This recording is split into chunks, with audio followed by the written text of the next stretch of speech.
1 week season fam, La Familia, welcome back to another episode of Wake and Snake. We are 2 weeks out from the start of the NFL season. It is prime best ball drafting season. Week one salaries have been out for a while. We've got all sorts of training camp news, injury scares. We've got a couple trades. We've got a couple potential signings. There's a lot to go over, and we are right in the thick of things. Of course, we'll be drafting on Drafters today. Cumulative scoring contest. They just released their mini contest, their fourth one. This one is at a $5 price point, $10,000 to first place. Of course, their main event is still going. About 30,000 spots left to fill in that one at a $15 price point with $250,000 up top in that one. So yeah, check that out. Drafters, use code OWS at checkout. That will get you use code OWS if you are a first-time depositor at checkout.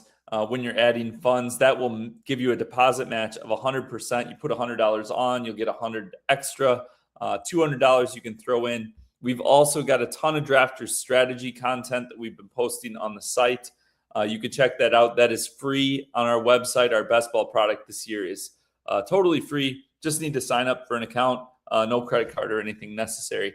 But can get deep in the weeds on some strategy stuff. We've got a bunch up already and more being posted daily at this point. We are rolling. With all of that said, I'll bring my co-host Maximus on and share the board. We are rolling along in the draft here. How we doing? Hey, good to be back. Unbelievable. A fourth mini for drafters. Good on them. I think that eclipses last year's total mini tournaments. And so, it looks like we're only my first team in this one, of course. And looking forward to getting into it with you with all the injury scare paranoia and news notes and nugs, et cetera, et cetera. Yeah, absolutely. As we talked about, so there's been, a few different things that have popped up. Deshaun Watson named the starter in Cleveland. Yesterday we had the scare with Jamar Chase. I don't know if you saw the video, but kind of an awkward landing with his leg. But that one cleared up pretty quickly. He was on the sideline, said it was like a slight hyperextension. I think he's totally fine. He said he could play in a game today if he needed to.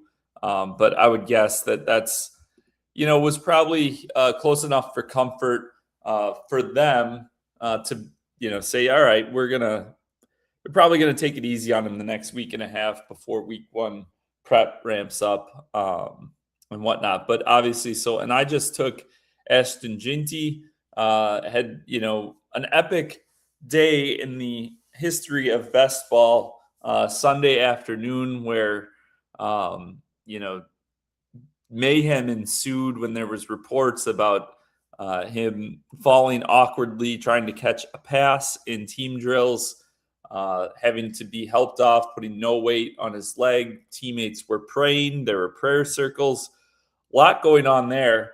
So everyone kind of assumed the worst. When you hear usually beat reports, I, kind of take with a grain of salt. When I heard the teammates, like it's usually their reaction because, these guys are professional athletes. They can kind of tell. They've seen enough. So when their reactions like that it got me a little bit where I was like, whoa, this does not seem good. Was hoping for the best, but, I'm pretty high on Genty. I've had him, I had him like 5th to 7th in my rankings for most of the offseason. So, very high on him. Clint Kubiak offense, improved quarterback play, I would think. Improved offensive line play. Was really jacked up for him for this second season. So it was real scary for a minute. He was, I did a bunch of drafts on Sunday and saw him go as low as like 42nd.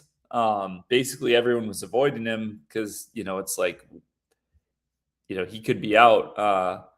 for the whole season. I saw Mike Washington, the primary backup for the Raiders, go as high as 66th. In basically every slow draft that I'm doing, whoever was on the clock, basically was taking Washington. So it's interesting, and it also just goes to show you, like, Ginty, for those who are catching up, he's going to be all right. They said it's a low ankle sprain. Sounds like he may be able to play week 1. They don't think it's a long-term thing. It sounds like I would put week 1 at like 50-50, just based on the things that I've heard and seen. But we'll see where it plays out. But, worst case, he'll be back, week 2 or 3, it sounds like. So a bullet dodge there. But anyways, I've got him kind of I've got him ranked 13th in my updated rankings on the scroll. Where are we? All right. I want to share that. So I've got him ranked 13th, behind Kenneth Walker, and I see him go a lot later than that pretty often. So I'm just adding to the Genty bags at this point. The biggest thing, and we started to talk about this before we went on air, but Jackson Smith-Njigba, who has an ADP of 5.7, so I got him 8th here, so he had fallen himself. But kind of where Genty had been going in the mid to late first round, and where JSN had been going, like, there's very, very few teams throughout the course of these contests. Of course, this is the mini, so not as much of like an advantage there, just because it's not, it just started, so everyone's kind of getting the same pricing. But from a strategy standpoint, in the main event that has over 80,000 teams already drafted, you can get some unique combinations. Pair him with some guys that 70% of the field, when it's all said and done, will have not even had the chance to. So I'm targeting him a lot in the second round now. Scare avoided, and it just kind of goes to show you how fragile these guys are. That right, like, we all have these biases and these expectations and takes, but the bullets are going to start flying for real in a couple weeks here, and these situations are all going to change drastically. Like, the unfortunate reality is, in the first 2 or 3 weeks, there's going to be a handful of catastrophic injuries that change,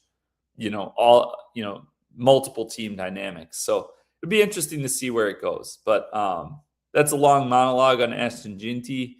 I know you're about to be on the clock here. What do you think? And I know you started Puka, Nico, Jalen Waddle, and then you got Jacobs here in the 4th round, who looks like he's going to avoid any legal issues. Where are we going to go here, Maximus?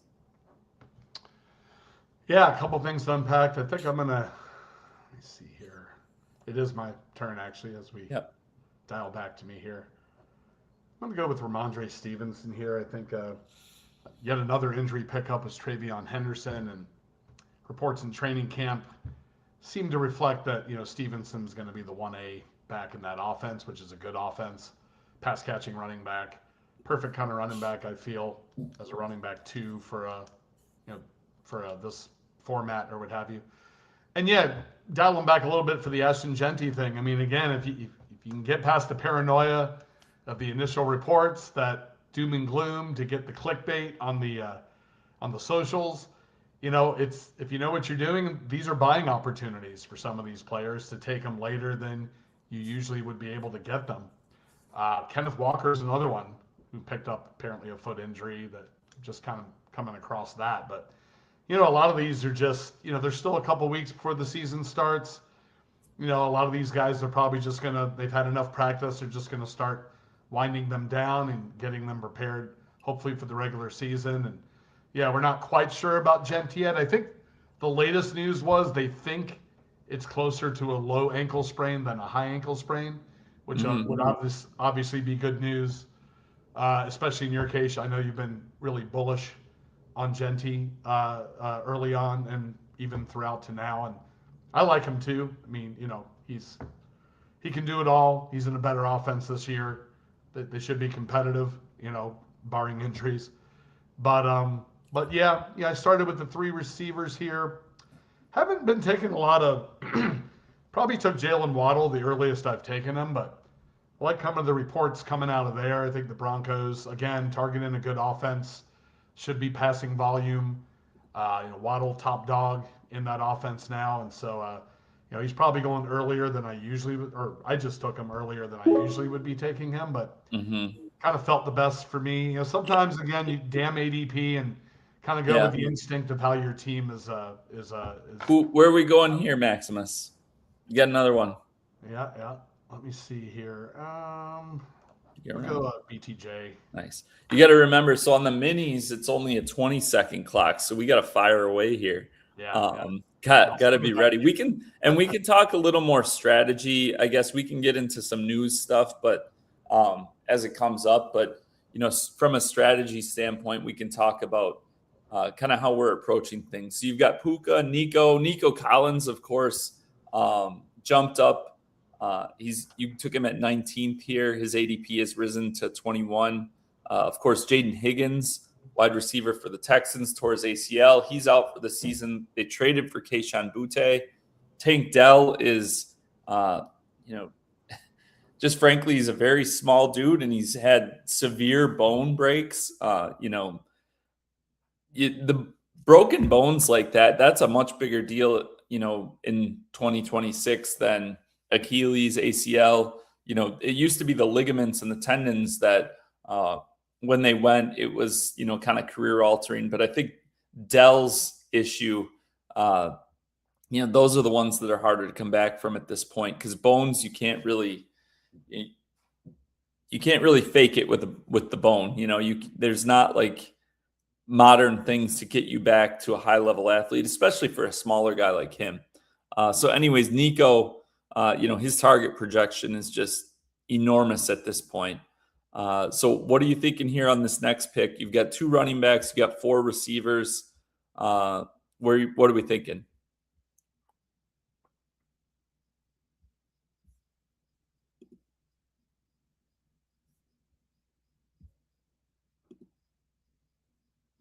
You were muted.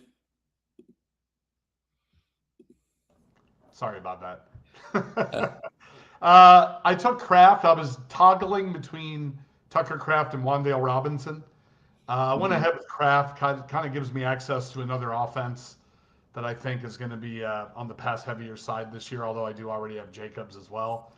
But kind of gives me some avenues for the quarterback position in a few rounds from now, where I'm kind of looking to target within that quarterback quotient that we like to talk about. And if you do go on the OWS site, under the best ball tab now, guys, I see that Mike has put up some new articles to check out regarding those quotients and the usable weeks and points added. And so it's all free this year, not behind the paywall. So definitely go check that out. I've been reading it as well to kind of refresh my brain on a cumulative contest as opposed to the other formats. And so, yeah, in this case, I went Kraft. Reports look like he's going to be ready for week 1. Definitely a tight end. I like that could easily finish in that top tier of tight ends, even though you're able to get them a little bit later than the front runners. Yeah, definitely. I'll go back to the site. So I took RJ Harvey. I've now got 4 wide receivers, 3 running backs. There's kind of a drop off at tier at wide receiver here. Not going to go with Trevor Lawrence. I really like. I'm going to push off quarterback on this one specifically. Went ahead and took Blake Corum, another Week 11 bye with Travion Henderson. So I've got 4 running backs, 4 wide receivers through 8 rounds. Kind of balanced it out. Those 3 of my first 4 picks were wide receivers, though, so pretty aggressive there. Emeka Egbuka, he's another guy that, some of these guys, they have all these Q tags, but this preseason just seems so long, especially with the later start to the NFL season. And so I think that just when these guys get dinged, it's really hard to say because the injury reporting is not the same for NFL teams during the preseason as it is. So not next week, but the following week, the lead up to week one, they have to do their standard injury reporting. So then you get the whole, did not practice or limited or full reports, and you get, the teams are actually in game prep mode. So those reps are more valuable at that point. And you can get kind of a better read on things. So Egbuka, at 41, there was a long time where he was going, middle of the third round. So again, one of those guys that with him and Ginty have been going a lot earlier, and these kind of injury scares as we go has adjusted them. So you've got 3 running backs here. You've got Jordan Mason, Ramondre, and Jacobs. You've already got a tight end. What are we thinking here? Are you going to add to that Green Bay team stack? Maybe. Going to find out in a moment on somebody else tags. I'm probably looking to target a quarterback here. Okay. Having Jalen Waddle. It looks like he's available. So I'm going to go with Bo Nix here. I think he's oh, no, he's gone actually. Yeah. Okay. Wow. Yeah, he went at the turn to the Burrow draft. Well, I can really dig into this Packers offense now if I wanted to. So you know what? Let's dig in. Going ahead with Matthew Golden. I don't know if there's other people listening that are OWS guys that are going to snipe me, but I guess we'll find out on the next round. Obviously, Love would be a target for me, quarterback-wise. Pretty much have the whole Packers offense at this point with Kraft, Golden, and everybody except Christian Watson, which I have plenty of him in the main event contest. Obviously, my first team here, but yeah, no, Nix would have been good as well. He went pretty early, looks like. Curious if that guy had anybody that paired with him, or he may just he got Dobbins and Nix at the turn together. So. Okay.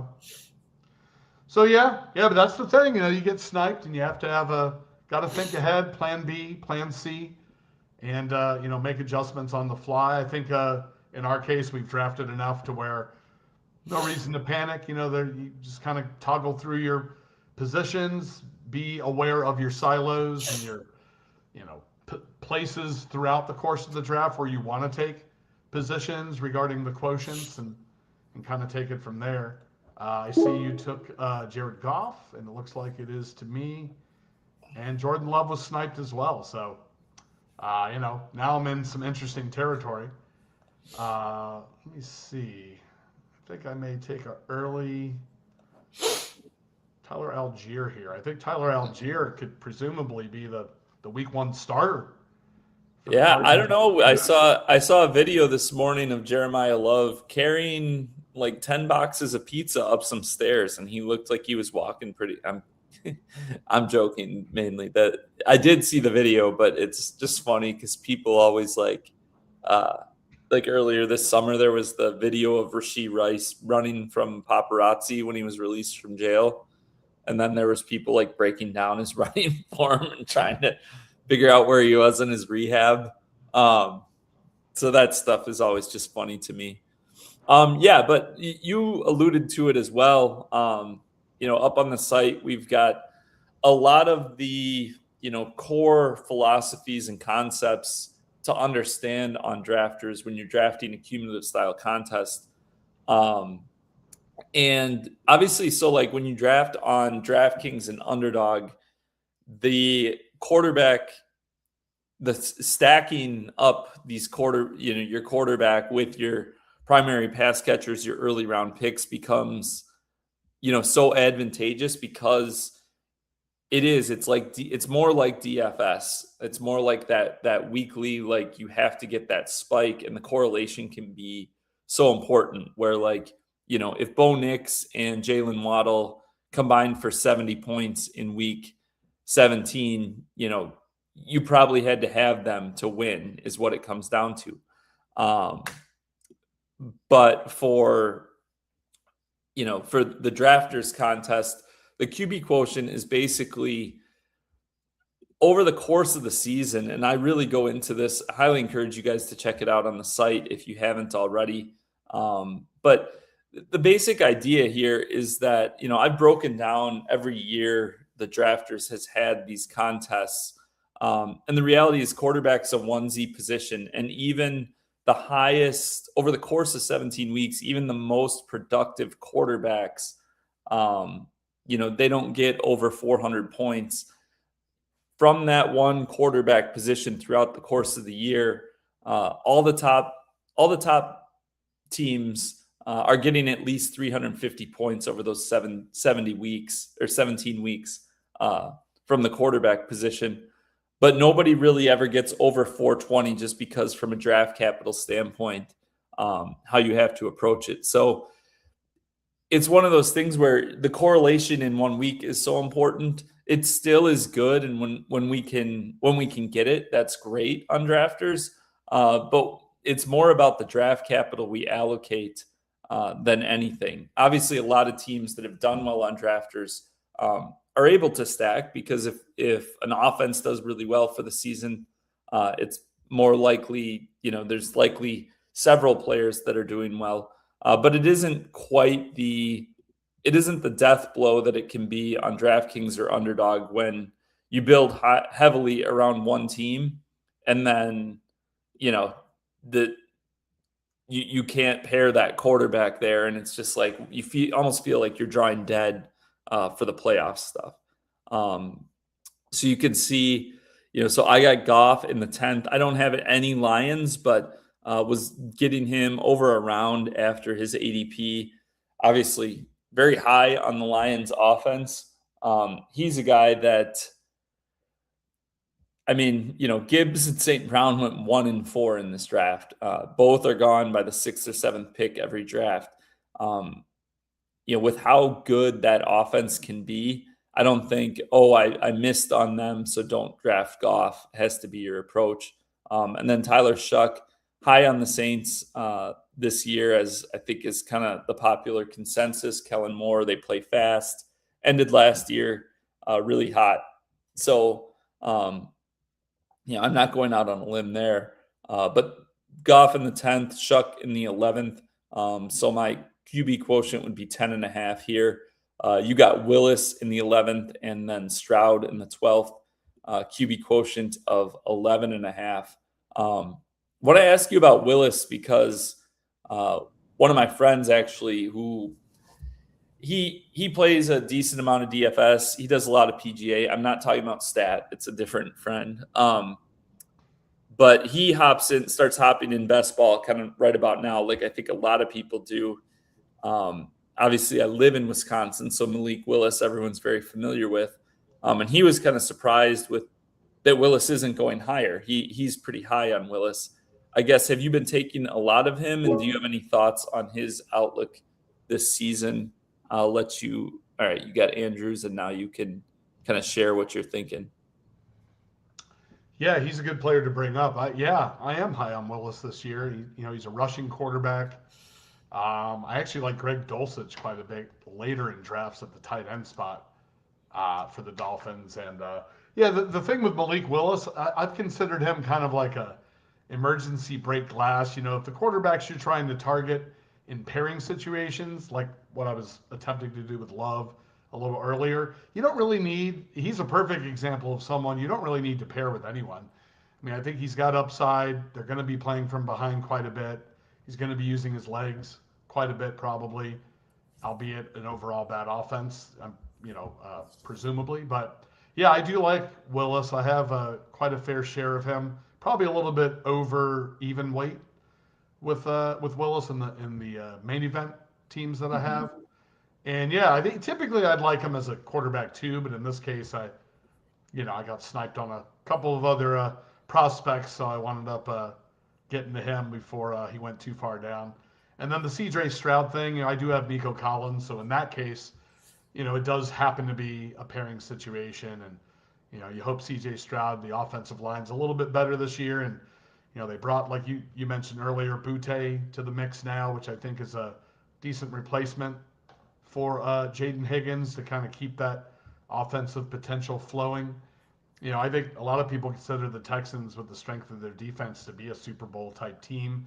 If C.J. Stroud will revert back to his rookie season with a better offensive line and better weapons now. But yeah, I do like Malik Willis quite a bit. What about you? What's Yeah, your I mean, I think it all comes down to, right. Well, a couple things.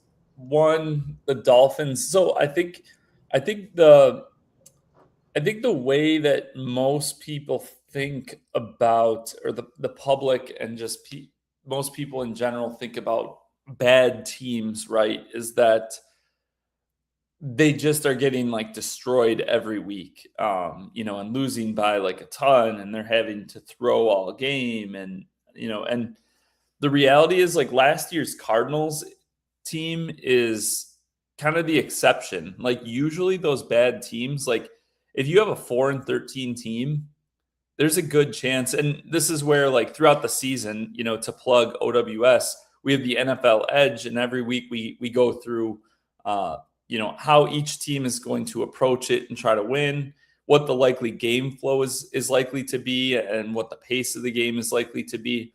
But the reality in writing so many of those, I write 6 or 7 of them every week, and you really dig into how these games play out, and you watch the games, and there are, like, if you have a 4-13 team, there's a good chance that 10 of those 13 losses, the score is within 10 points. Is it within one score or 10 points heading into the fourth quarter? So it's a lot more rare than people realize, for a team like last year. It felt like the Cardinals were just down like 17-0, in the first quarter, like every week for a month there. So it was real easy to kind of, just bank on that type of game flow and stuff.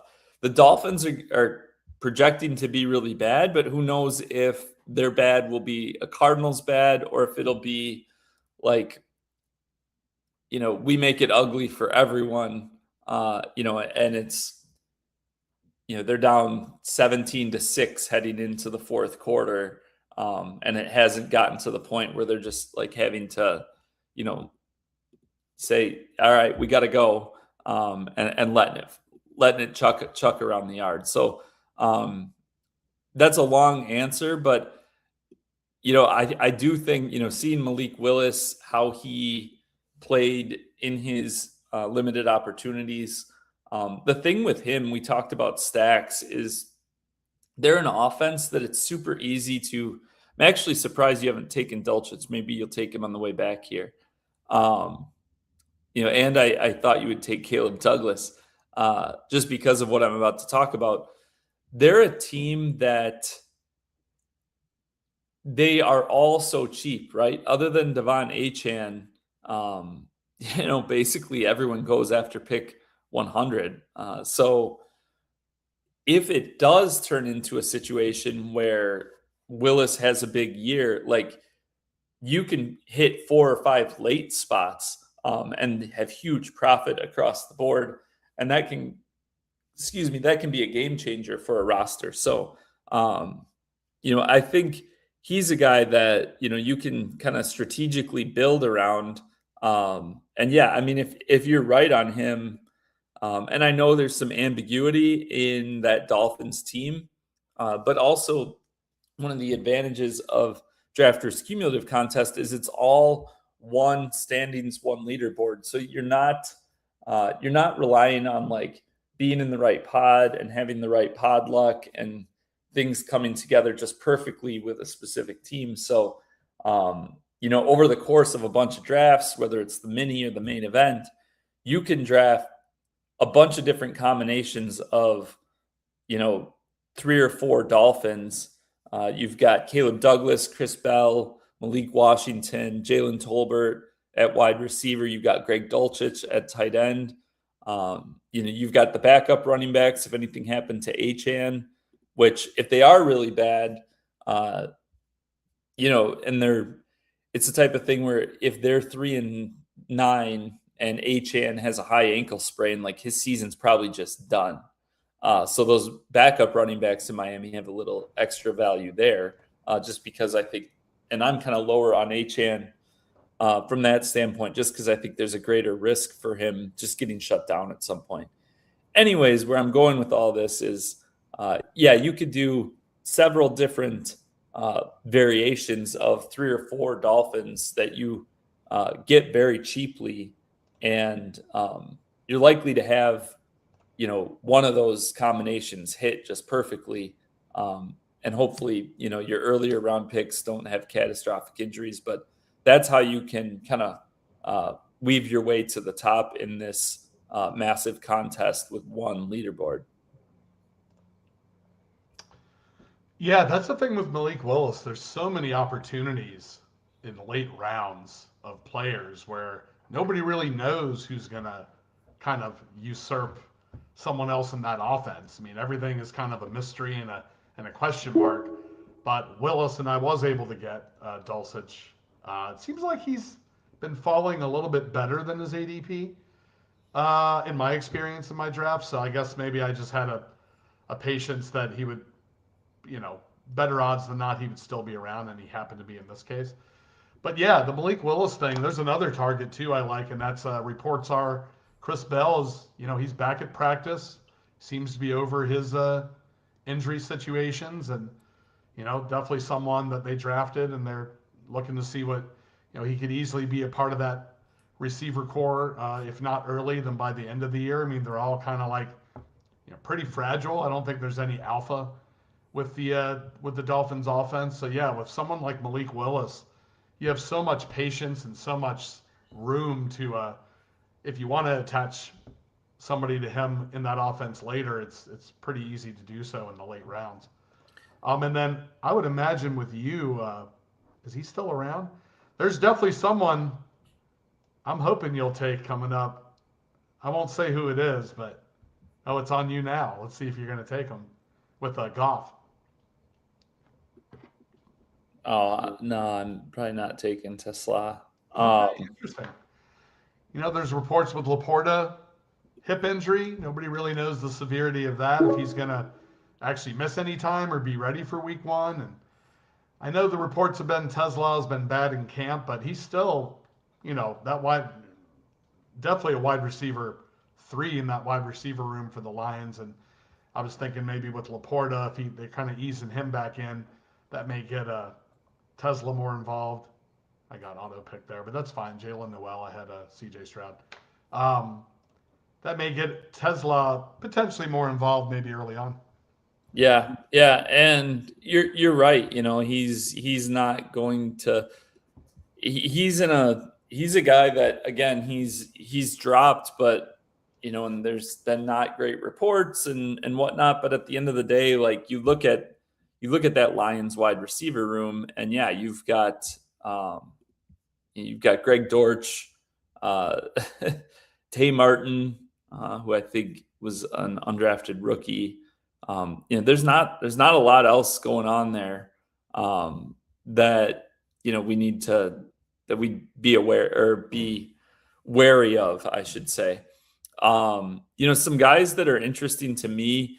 I took Najee Harris on the Giants. Not the type of player I'm usually on, but he tore his ACL. I think it was week 2 last year. It was very early, and his Achilles. It was actually, but he's now listed. He's been getting reps with the ones. They signed him in New York. I'm about as low as anyone I've seen in the industry on Cam Scadaboo.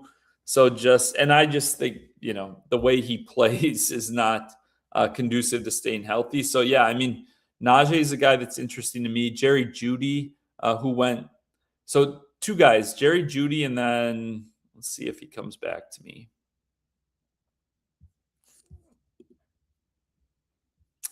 Yes. Okay.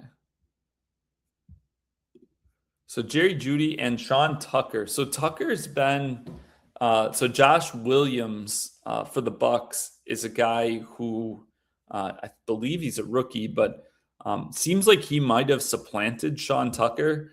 And that's not like a good sign for a player.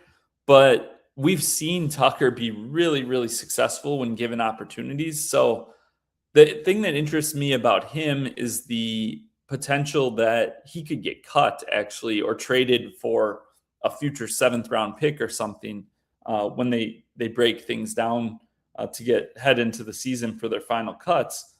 And if that happens, he could land in some really interesting spots. We talk about some of these places being fragile. So those are guys that are interesting. Jerry Jeudy, we saw the Browns use early picks on Casey Concepcion and Denzel Boston. They also have Isaiah Bond back. Obviously, they're in a transitional phase as an organization. We've seen him be very productive. High pedigree, former 1st-round pick. He's had like a 1,200-yard season on his resume. Wouldn't be shocked at all for him to kind of put something together there.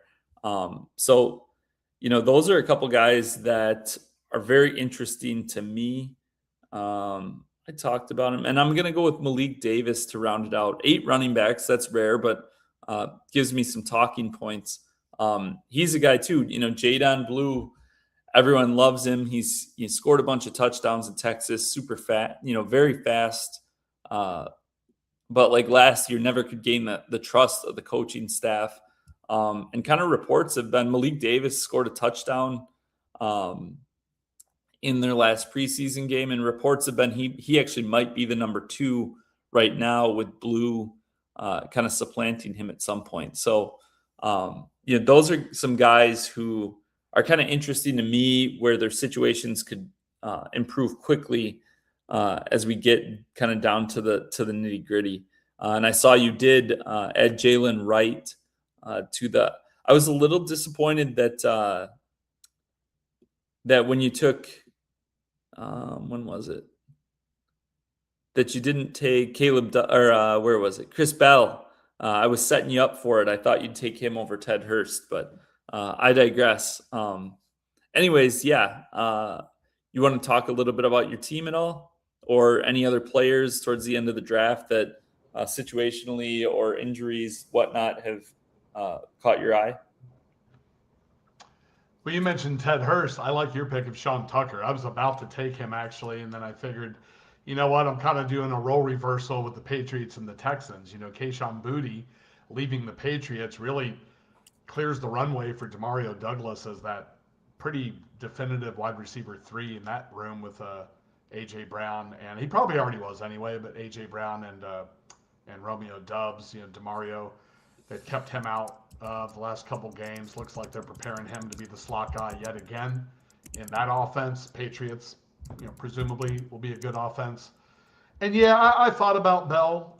If I wouldn't have got Dulcich, I probably would have rotated or gravitated towards Bell, but I figured I was going to go to the tight end running back approach, which is always unique. It is in DFS for one thing. I know we mentioned DFS briefly, where you're doing like a tight end and a running back attached to a quarterback, which is always a unique build when it comes to DFS. But yeah, already having Dulcich, and I knew Jalen Wright was maybe going to still be available as my, in this case, running back 6.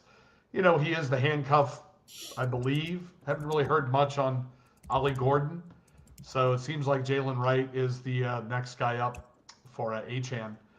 But yeah, now you touched on a couple of really good late targets. Like I said, I really like the Sean Tucker. I mean, we saw what Sean Tucker could do last year. I mean, he had some crazy spike weeks. Wasn't it the Bills game, if I'm not mistaken, where he just went nuclear last year?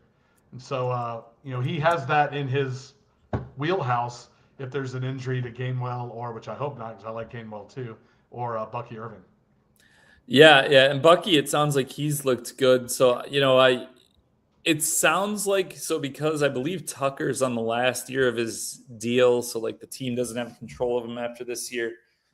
They've liked the rookie Williams, and so it kind of sounds like just because they've got that guy locked up for 3 more years, they might just go with the younger guy.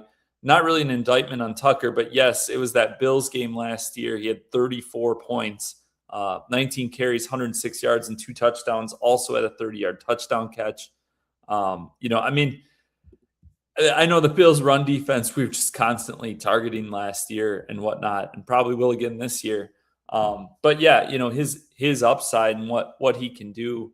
I talked about Judy a little bit. Yeah, he's a guy that these guys that we know are capable of it. Rashad Bateman's an interesting one. Dropped to pick 226 here. There's a lot of the report came out in the last week about him, some charges he's facing after some stuff that happened in June. But like the news of it just came out now and no legal stuff. Like this stuff can take a while to play out. Kind of seems unlikely. Usually the NFL waits till the legal stuff plays out to do any sort of suspension. And unless it's something like crazy egregious or there's video that from a PR standpoint puts them under the fire, even if something does come about, even if charges are pressed, I guess they usually let it play out until there's a settlement or a plea or a trial, which I'm sure Bateman's team, even if charges come, like they're going to keep pushing it out, like Alvin Kamara did a couple of years ago. So it's interesting to me because he's, former first round pick, very talented guy, great offense tied to Lamar Jackson. And he's dropping so far. He's pretty clearly the wide receiver too. I know everybody loves the rookie Jacoby Lane. But yeah, I mean, Bateman's very interesting to me. Could be kind of a game changer late. You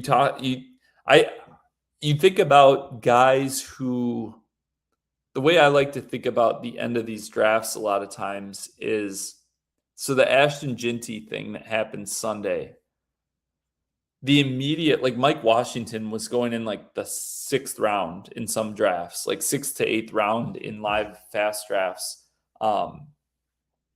Like Mike Washington, we've never seen him. He's looked good preseason, but we've never seen him like do it. But I like to think about guys like, what if something happened to Zay Flowers in week 2? What if he, God forbid, because I have heavy bags of Zay Flowers. But if he tore his ACL in week 2, like Rashad Bateman is like a talented dude who's got chemistry, history with Lamar Jackson, and he'd essentially be his wide receiver 1. I don't think that anything's going to happen to him from a legal standpoint or suspensions this season. So it's like, man, like that's the type of upside that a lot of guys that get picked at the end of the drafts, especially at the wide receiver position, don't really have. That's why I mentioned Judy as well. It's like, well, why didn't you just take him, Mike? Because I didn't take either of them in these drafts. But he's a guy that makes a ton of sense to me. We're seeing him drop. He went at 212 in this draft. His ADP is 204. So, I mean, his average is the 17-18 turn. And you think about that upside, like he can give you the production of a 5th, 6th rounder if he lands in the right spot. So kind of how I like to think through things there. Anything else you want to throw out, or, do you want to talk about your roster or, break things down at all? Funny you would mention Rashad Bateman. I just looked at my player exposures on the main event, and I literally have him way overweight. 29% of my teams have Rashad Bateman on it because I'm just getting him in the last round or the 19th round, almost every other team, as my wide receiver 8 or 9. And to your point, yeah, I mean, he's still, a lot of smoke with Jacoby Lane. I know he's looking great. Seems to be a great young prospect, but Rashad Bateman has the experience. He's got the history with Lamar. He has obviously the domestic situation that popped up, but to your point, I don't think that's going to play out. Maybe next year. I don't think in my opinion, I don't think it would affect, as long as he's not injured or an injury we don't know about. I don't think it's going to affect his role this year with the Ravens. And then one other thing with your team, I find it interesting. You took Jordan Tyson a little bit. He dropped a little. Obviously, he's dropping because of the injury, but I kind of like that you did that because you have a strong beginning of your wide receiver room with those first 4, and looking at your team. And I think adding Tyson later, I think that's awesome to kind of build on what's already a strong wide receiver room for you to kind of that second half of the year, you kind of keep the momentum going at that positional silo. So I think that was actually a good spot where you took him. Yeah, and speaking of that, so yeah, that's kind of exactly the thought process, and you talked about uh, it's within I think the one of the more recent usable weeks points added, but he's got such a high weekly ceiling. You think Odell Beckham Jr. his rookie year, missed time with the hamstring injury, missed the first 4 weeks. When he showed up, he was just like incredible. Pretty much any draft analyst, will tell you the injury in the past and the worries about going forward are why are the concerns around Tyson, but most draft analysts, most prospect profilers, etc. Tyson's the most talented receiver coming out this year. Really good offense in New Orleans. So yeah, getting him in the 12th round, and when you've got guys like for this team to take down the tournament, JSN, you've got Lad McConkey and Emeka Egbuka set to be the primary receivers for their team. Rome Odunze was balling out last year before he hurt his foot. When you've got four potential like real studs at the top of the roster, you can take a little bit of that time you can add Tyson to that sort of roster, and he might be able to supercharge it in the second half of the season. But you don't need to be drafting in the 12th round a guy who's just going to get you like 8 to 14 points every week. Probably not really help you out much. Michael Pittman's another guy. We've talked a lot about like the injuries and the nature of preseason. But yeah, he's new on the Steelers. You've got Mike McCarthy as the head coach of the Steelers with Aaron Rodgers as his quarterback. Would think that Rodgers is going to let it rip a little bit. And Pittman, he's a veteran, but he missed 2 weeks, was out August 8th until just came back this Monday. But when you look at it, like he's the type of guy, like pretty good hands, good route technician, plays in the underneath routes. The way Aaron Rodgers plays quarterback, I think his skill set actually fits a little bit better than DK Metcalf, who's more just like a physical specimen, but he's not great in contested catches the way Devontae Adams was. And he's not this like elite separator or route technician. So you look at Pittman, and he's dropped quite a bit from where he was drafted early on in the process. So adding him to those first four, I feel really strong about, the core of that wide receiver group. And that's the type of roster that I think a guy like Tyson really makes sense on. So thank you for kind of teeing that one up for me. Yeah, Michael Pittman, a better route runner than DK Metcalf. Kind of the mold of a wide receiver that Aaron Rodgers typically feels comfortable with, on the trust level being where he needs to be when Rodgers is releasing. And yeah, I probably need to get a little bit of Metcalf just to diversify profile. If maybe he drops better than his ADP, because I virtually have none of him this year. But yeah, I like Pittman as well. I think that's a solid pick as a wide receiver 4 or 5 in your wide receiver room. Mm-hmm. And for everyone, I just got the email. So if you use code OWS Reload 10, you can get 10% off your next deposit for all of the returning players. So continue to fire away on Drafters, the best place to play best ball. And they don't pay me to say that at all. There's no partnership. I just go here because I think it's the best place to play. So yeah, we've been going for a while now. Kind of break it down for those listening on the podcast feed. My final roster, 2873 roster construction: quarterbacks Jared Goff and Tyler Shuck. At running back, Ashton Ginty, Travion Henderson, RJ Harvey, Blake Corum, Tank Bigsby, Najee Harris, Sean Tucker, and Malik Davis. Wide receiver, Jackson Smith-Njigba, Lad McConkey, Emeka Egbuka.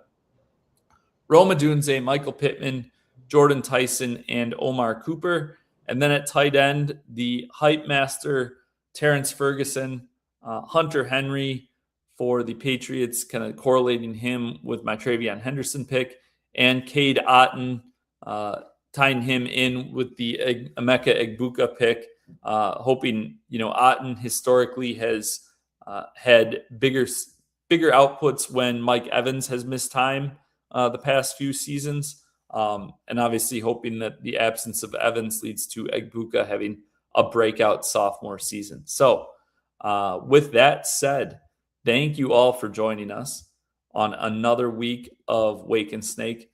My name is Mike. His name is Maximus. We are 1 Week Season. Check us out, oneweekseason.com. We've got all your drafters strategy stuff, and we're going to be hit the ground running for our DFS product. We have Inner Circle membership, all of our premium content, JM's premium private training sessions, and whatnot, as we dig into things for the season. We also have an Inner Circle Lite for those who, just want kind of the bare bones of it, not quite get as deep in the weeds as we go sometimes. So we've got multiple levels of membership this year. Check us out, oneweekseason.com. We'll see you next week or possibly sooner.